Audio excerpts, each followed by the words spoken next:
अचानक से हमारी जिंदगी की तल्ख हकीकत को भूल गए। मैं नूर की शादी अपने फवाद से नहीं करने दूंगा। जब इंसान किसी और के रास्ते में कांटे बिछाता है ना, तो फूल उसके भी नसीब में कभी नहीं होते। आज की जगह मैं मर क्यों नहीं गया, मैं उसकी जगह मर क्यों नहीं। याद ही नहीं है कि फवाद अब नहीं रहा, कि शादी अब कभी नहीं हो सकती। मैं फवा करूँ कि मुझे कभी अकेले नहीं छोड़ के जाओगे।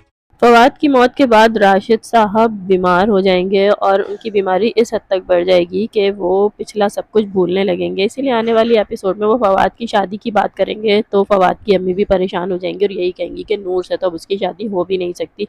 आने वाली एपिसोड में हम देखेंगे कि फवाद की अम्मी ये बात अपने भाई को फ़ोन पर बताएंगी और यही कहेंगी कि उन्हें तो कुछ याद ही नहीं कि फवाद अब इस दुनिया में नहीं रहा।